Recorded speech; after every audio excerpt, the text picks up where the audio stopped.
En las áridas tierras de Castilla-La Mancha, donde el viento susurra historias olvidadas entre los olivares centenarios, una fotografía desenterrada de los escombros del tiempo ha desatado una investigación que cambiará para siempre nuestra comprensión del pasado. Lo que comenzó como una excavación arqueológica rutinaria se ha convertido en un misterio que desafía toda lógica y razón. La historia que están a punto de escuchar no es ficción. Es el testimonio documentado de eventos que ocurrieron en el pequeño pueblo de Almagro en 1903 y que solo ahora, más de un siglo después, comienzan a revelar sus terribles secretos. Una imagen aparentemente inocente de un padre sosteniendo a su hijo ha desencadenado una cadena de descubrimientos que han dejado a los investigadores más experimentados cuestionando todo lo que creían saber sobre aquella época. Si te fascinan las historias macabras basadas en hechos reales, no olvides suscribirte a nuestro canal y activar la campanita de notificaciones. Cada semana traemos nuevos misterios que te mantendrán despierto por las noches. No te pierdas ni una sola historia. El sol de agosto golpeaba implacablemente los tejados de barro cocido de Almagro, cuando la doctora Elena Martínez, arqueóloga de la Universidad Complutense de Madrid, recibió la llamada que cambiaría su carrera para siempre. Al otro lado de la línea, la voz temblorosa del alcalde del pueblo la urgía a venir inmediatamente. Habían encontrado algo durante las obras de renovación de la antigua iglesia de San Bartolomé. Doctora Martínez, murmuró el alcalde con evidente nerviosismo, necesitamos que venga ahora mismo. Hemos encontrado cosas que no deberían estar allí. Elena cerró su laptop, donde revisaba informes de excavaciones previas. Llevaba 15 años dedicándose a la arqueología medieval española, pero algo en el tono del alcalde la inquietó profundamente. 2 horas después, su Land Rover levantaba nubes de polvo por los caminos serpenteantes que conducían a Almagro.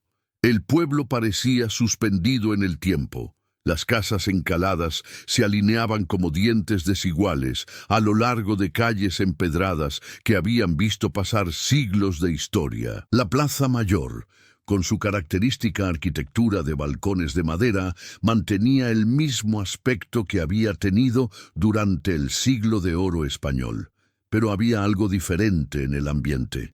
Los pocos habitantes que se aventuraban por las calles hablaban en susurros, y las ventanas se cerraban cuando el vehículo de Elena pasaba frente a ellas. La iglesia de San Bartolomé se alzaba majestuosa en el centro del pueblo, sus piedras grises manchadas por el tiempo y la intemperie. Alrededor del edificio, una excavadora amarilla permanecía inmóvil, junto a un montículo de tierra y escombros. El contraste entre lo antiguo y lo moderno creaba una imagen inquietante que hizo que Elena sintiera un escalofrío, a pesar del calor sofocante. El alcalde, un hombre rechoncho de unos 60 años llamado Fernando Ruiz, la esperaba junto a la entrada lateral de la iglesia. Sus manos sudorosas temblaban mientras la guiaba hacia el interior del templo, donde las obras de restauración habían dejado al descubierto una sección del suelo original. Estábamos renovando el altar principal, explicó Fernando,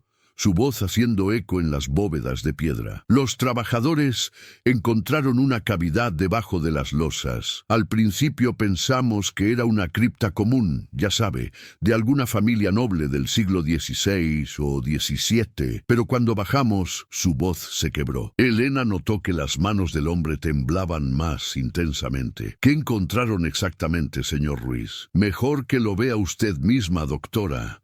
Yo no puedo describir lo que hay ahí abajo. Elena siguió al alcalde hacia una abertura en el suelo que había sido cubierta con una lona azul. Cuando Fernando la retiró, reveló una escalera de piedra que descendía hacia la oscuridad. El aire que subía desde las profundidades traía consigo un olor extraño, una mezcla de humedad, tierra antigua y algo más que Elena no podía identificar. Encendió su linterna LED y comenzó a descender. Los escalones estaban tallados directamente en la roca viva y las paredes mostraban marcas de herramientas que parecían mucho más antiguas de lo esperado. A medida que descendía, la temperatura bajaba considerablemente y el aire se volvía más denso. La cripta se extendía más de lo que Elena había anticipado. Su linterna iluminó una sala rectangular de aproximadamente 10 metros de largo por 6 de ancho. Las paredes estaban cubiertas de nichos funerarios, algunos sellados con lápidas de mármol, otros abiertos y vacíos. Pero lo que captó inmediatamente su atención fueron las fotografías. Docenas de placas fotográficas de vidrio estaban cuidadosamente organizadas en estantes de madera que habían resistido el paso del tiempo. Elena se acercó con cautela. Su experiencia profesional luchando contra una sensación creciente de inquietud. Las placas estaban en un estado de conservación excepcional, protegidas por el ambiente seco y fresco de la cripta. Con manos expertas, Elena examinó la primera placa. La imagen mostraba a una familia campesina posando frente a una casa de adobe típica de la región. La técnica fotográfica y la vestimenta de los sujetos indicaban claramente que la imagen había sido tomada a principios del siglo XX. Pero había algo perturbador en la composición. Los rostros de las personas mostraban una expresión de terror apenas contenido, como si hubieran estado mirando algo horrible justo fuera del encuadre de la cámara. Elena continuó examinando las placas. Cada imagen parecía contar una historia similar. Familias, individuos, niños, todos capturados en momentos de aparente normalidad, pero con esa misma expresión de miedo en sus ojos. Y todas las fotografías parecían haber sido tomadas en Almagro, recognizable por su arquitectura característica y el paisaje circundante. Fue entonces cuando encontró la fotografía que cambiaría todo. La placa estaba ubicada en un lugar prominente, casi como si hubiera sido colocada deliberadamente para ser la primera en ser vista. Elena la levantó con cuidado y la acercó a su linterna. La imagen mostraba a un hombre de mediana edad, vestido con el traje típico de un trabajador rural de principios de siglo, sosteniendo en sus brazos a un niño de aproximadamente 3 años. Ambos estaban de pie frente a lo que parecía ser la ventana de una casa. Pero fue al examinar más de cerca cuando Elena sintió que su sangre se helaba. En el reflejo del cristal de la ventana, apenas visible pero innegablemente presente, se podía ver la imagen de otra figura. Una figura que no estaba físicamente presente en la escena principal de la fotografía. Elena sacó su lupa de precisión y estudió el reflejo con más detenimiento. La figura en el cristal parecía ser la de un hombre adulto, pero había algo profundamente perturbador en su postura y en la forma en que parecía estar observando al padre y al hijo. Más inquietante aún era el hecho de que esta figura parecía estar vestida con ropas que no correspondían a la época de la fotografía. En la parte posterior de la placa, escrito con una caligrafía cuidadosa en tinta desvaída, Elena pudo leer: Tomás Herrera y su hijo Miguel, Almagro, septiembre de 1903. Que Dios nos perdone por lo que hemos hecho. Elena fotografió la placa con su cámara digital y subió rápidamente a la superficie. Su mente de científica luchaba por encontrar una explicación racional para lo que había visto, pero una parte más primitiva de su cerebro le gritaba que había algo terriblemente mal con esa imagen. Durante los siguientes 3 días, Elena trabajó incansablemente para catalogar todas las fotografías encontradas en la cripta. Cada imagen parecía formar parte de un patrón más grande, una historia que se desarrollaba a través de las décadas, pero que mantenía elementos constantes y perturbadores. El pueblo de Almagro había guardado silencio durante más de un siglo, pero las fotografías contaban una historia diferente. Elena comenzó a notar que muchas de las familias retratadas correspondían a apellidos que aún existían en el pueblo. Los Herrera, los Sánchez, los Morales, todos tenían descendientes viviendo en Almagro en la actualidad. Decidió investigar los registros parroquiales y municipales. Lo que encontró la dejó sin palabras. Según los registros oficiales, Tomás Herrera había muerto en un accidente laboral en septiembre de 1903. Apenas unos días después de que, según la inscripción, se hubiera tomado la fotografía. Su hijo Miguel había desaparecido poco después y nunca se había encontrado su cuerpo. Pero esto era solo el comienzo. Elena descubrió que prácticamente todas las personas retratadas en las fotografías habían muerto o desaparecido en circunstancias misteriosas poco después de que se tomaran sus imágenes. Los registros de defunción mostraban un patrón inquietante: accidentes inexplicables, enfermedades súbitas, desapariciones sin resolver. Elena decidió buscar más información sobre el fotógrafo responsable de estas imágenes. En la mayoría de las placas, en una esquina inferior, encontró una pequeña marca: EM, fotógrafo ambulante. Los registros municipales mencionaban a un tal Esteban Morales, un fotógrafo itinerante que había visitado Almagro durante el verano y otoño de 1903. Según los testimonios de la época, Morales había llegado al pueblo ofreciendo servicios fotográficos a precios extraordinariamente bajos. En una época en la que tener un retrato familiar era un lujo reservado para los más acomodados, Morales había hecho que la fotografía fuera accesible para las familias campesinas. Los registros también mencionaban que Morales había desaparecido abruptamente del pueblo en noviembre de 1903, dejando atrás todo su equipo fotográfico. Las autoridades de la época habían encontrado su cámara y sus químicos de revelado en una casa abandonada en las afueras del pueblo, pero nunca habían localizado al propio fotógrafo. Elena contactó con la Universidad Complutense para solicitar un equipo de especialistas en fotografía histórica.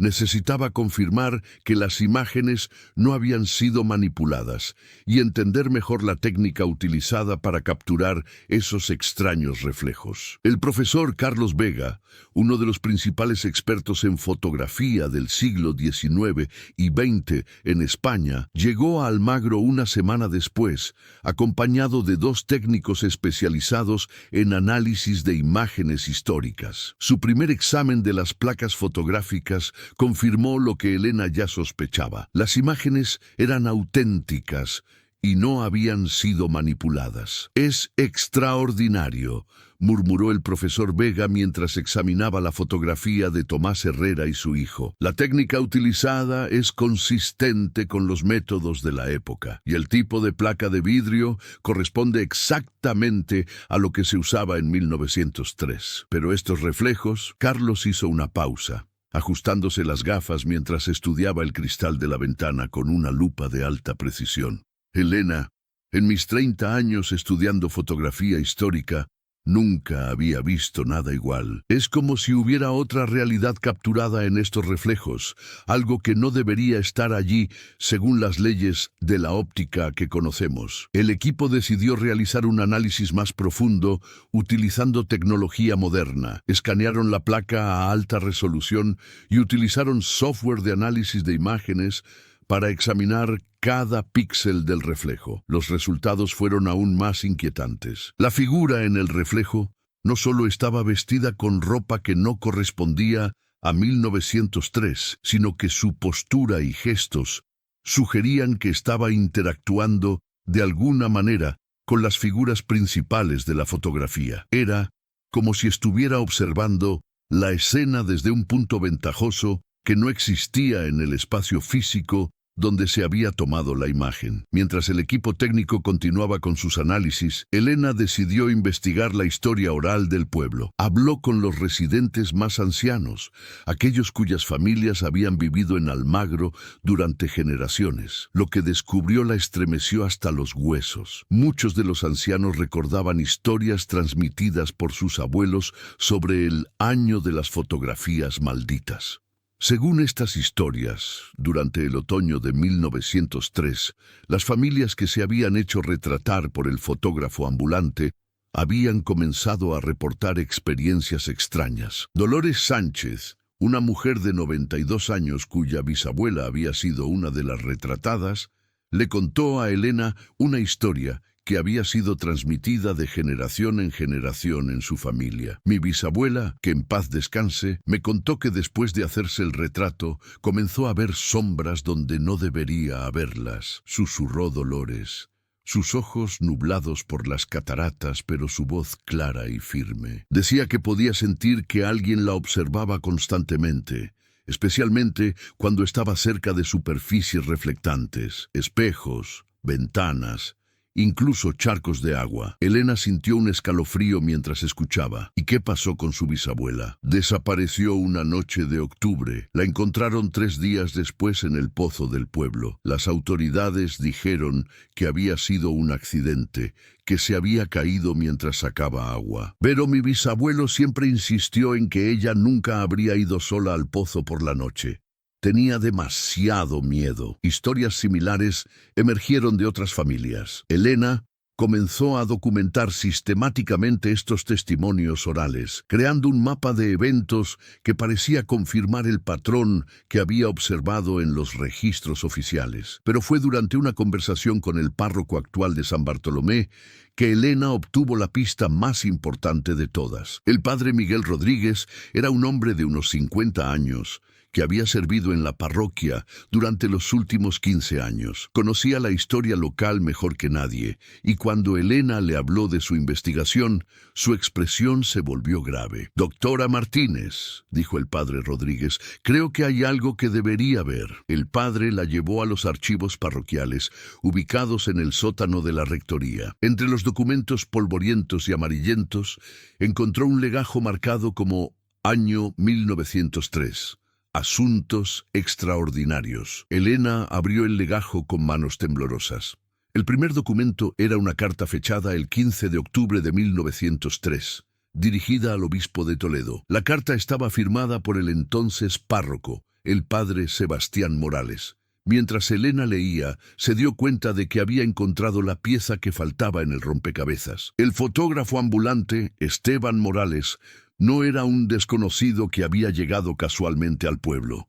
Era el hermano del párroco. La carta revelaba una historia de horror que había sido cuidadosamente ocultada durante más de un siglo. Según el padre Sebastián, su hermano Esteban había llegado a Almagro en un estado de agitación mental considerable, claiming haber desarrollado una técnica fotográfica revolucionaria que podía capturar más que la simple apariencia física de los sujetos. Esteban había convencido a su hermano de que le permitiera practicar su técnica con los feligreses del pueblo, prometiendo que las fotografías serían un regalo para las familias que raramente podían permitirse tales lujos. El padre Sebastián, movido por la caridad cristiana y el amor fraternal, había accedido, pero pronto comenzaron a ocurrir cosas extrañas. Las familias retratadas reportaban pesadillas vividas, sensaciones de ser observadas constantemente y apariciones de figuras siniestras en espejos y superficies reflectantes. Y lo más aterrador de todo, las muertes y desapariciones comenzaron poco después de que se tomaran las fotografías. El padre Sebastián había confrontado a su hermano, exigiéndole una explicación. La respuesta de Esteban lo había aterrorizado más de lo que jamás había imaginado posible. Esteban le había explicado que su técnica fotográfica no se limitaba a capturar la imagen de los vivos.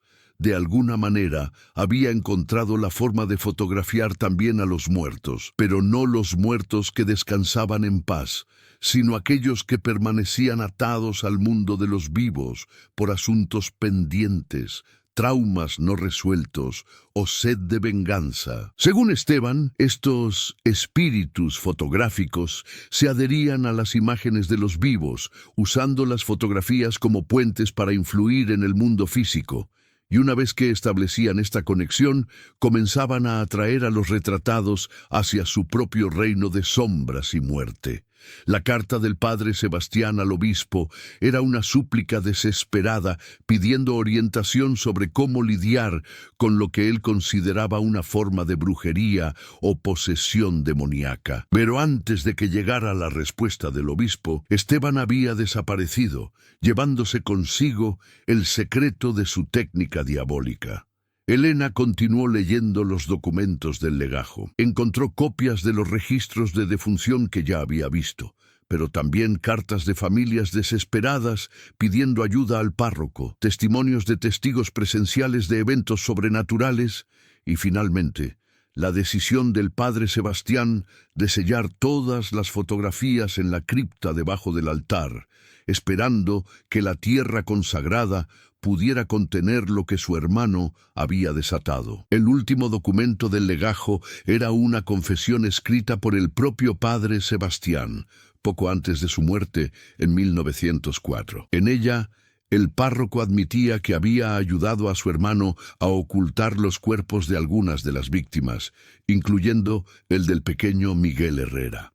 Según su confesión, los cuerpos no mostraban signos de violencia física, pero sus expresiones sugerían que habían muerto en un estado de terror absoluto. Elena cerró el legajo, sintiendo que el mundo se tambaleaba a su alrededor. Todo lo que había creído saber sobre la realidad se había puesto en duda. Pero como científica necesitaba más evidencia antes de aceptar explicaciones que desafiaran las leyes naturales. Regresó a la cripta con un equipo expandido que incluía especialistas en análisis forense y historiadores especializados en prácticas ocultas del siglo XIX. Lo que encontraron confirmó los temores más profundos de Elena. Detrás de uno de los nichos funerarios sellados, descubrieron una cámara secreta que contenía los restos mortales de 8 personas, incluyendo los de un niño pequeño que, según los análisis odontológicos forenses, correspondía a la edad y características físicas de Miguel Herrera. Pero lo más perturbador de todo fue el estado de conservación de los restos. A pesar de haber estado enterrados durante más de un siglo, los cuerpos mostraban un nivel de preservación que desafiaba toda explicación científica. Era como si hubieran muerto apenas unos días antes, y en el centro de la cámara secreta encontraron el equipo fotográfico completo de Esteban Morales, su cámara de placas, los químicos de revelado y docenas de placas fotográficas vírgenes que parecían estar esperando ser utilizadas. Elena decidió que era hora de involucrar a las autoridades. Contactó con la Guardia Civil y con especialistas en investigaciones de casos fríos. Pero incluso mientras coordinaba la investigación oficial, sabía que se enfrentaba a algo que estaba más allá de las capacidades de la ciencia forense convencional. La noche antes de que llegaran los investigadores oficiales, Elena decidió realizar un último examen de la fotografía original de Tomás Herrera y su hijo. Utilizando equipo de digitalización de alta resolución, creó una imagen digital de la placa que podía ampliar hasta niveles microscópicos. Fue entonces cuando hizo el descubrimiento final que confirmaría sus peores sospechas. Al ampliar el reflejo en el cristal de la ventana al máximo de resolución posible, Elena pudo ver claramente no una, sino 3 figuras adicionales, y una de ellas, vestida con la ropa característica de un fotógrafo de principios del siglo XX, tenía el rostro de Esteban Morales, pero esa no era la revelación más aterradora. La figura central del reflejo, la que había notado desde el principio, llevaba ropas modernas, pantalones vaqueros, camisa casual, zapatillas deportivas, y cuando Elena ajustó la resolución una vez más, casi dejó caer la laptop del shock. La figura en el reflejo tenía su propio rostro. Elena comprendió entonces la verdad terrible que había estado evitando durante semanas. Las fotografías de Esteban Morales no solo capturaban a los muertos del pasado, de alguna manera también capturaban a aquellos que, en el futuro, entrarían en contacto con las imágenes. Era un bucle temporal de horror que conectaba a las víctimas del pasado con los investigadores del presente. Con manos temblorosas, Elena empezó a examinar todas las fotografías una vez más, esta vez buscando específicamente reflejos que mostraran figuras contemporáneas. Lo que encontró la hizo temer por su vida y la de su equipo. En prácticamente todas las imágenes había reflejos de personas vestidas con ropa moderna, y en varias de ellas podía reconocer claramente las caras del profesor Vega y sus técnicos. Elena se dio cuenta de que al estudiar las fotografías, de alguna manera se habían convertido en parte del fenómeno. Los espíritus fotográficos de Esteban Morales habían encontrado nuevas víctimas, y el ciclo de muerte y desaparición que había comenzado en 1903 estaba a punto de reanudarse. La comprensión final llegó cuando Elena encontró una fotografía que no había visto antes, oculta debajo del resto en el fondo del último estante de la cripta. Era una imagen de la propia cripta, tomada desde un ángulo imposible que mostraba tanto el interior del espacio como la escalera que llevaba a la superficie. En esta imagen, Elena pudo ver claramente a un grupo de personas explorando la cripta. Reconoció inmediatamente a su equipo y a ella misma, exactamente como habían estado vestidos durante su primera exploración días atrás. Pero lo más aterrador de todo era la fecha inscrita en la parte posterior de la placa: 15 de agosto de 2024. Elena se dio cuenta de que el tiempo, dentro del ámbito de influencia de las fotografías de Esteban Morales, no fluía de manera lineal. De alguna manera, el fotógrafo había logrado capturar no solo el pasado y el presente, sino también fragmentos del futuro.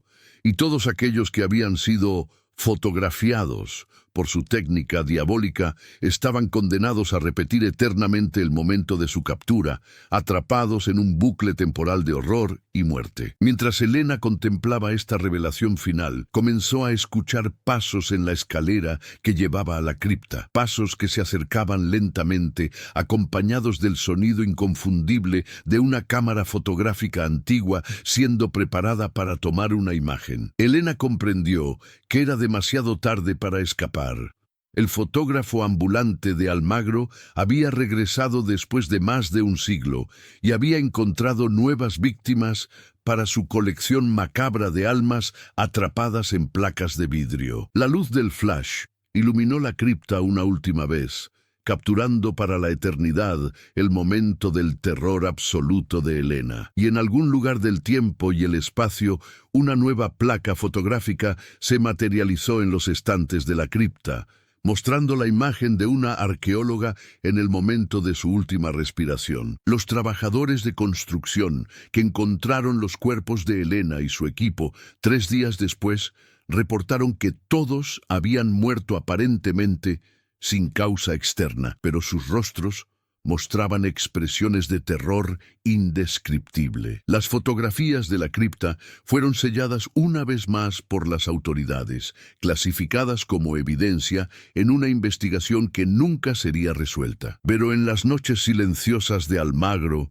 cuando la luna llena ilumina las calles empedradas y el viento susurra entre los olivares, algunos habitantes del pueblo juren que aún pueden escuchar el sonido de una cámara antigua capturando imágenes en la oscuridad. Y de vez en cuando aparece un nuevo visitante en el pueblo, alguien interesado en la historia local, en los misterios del pasado, en las fotografías antiguas encontradas en la cripta de San Bartolomé. Y cuando esa persona desaparece inevitablemente, como todos los anteriores, otra placa de vidrio aparece misteriosamente en los estantes sellados, esperando a que alguien más descubra los terribles secretos del fotógrafo ambulante de Almagro. La cámara de Esteban Morales sigue funcionando, capturando almas para su colección eterna, y cada reflejo en cada superficie del pueblo guarda la memoria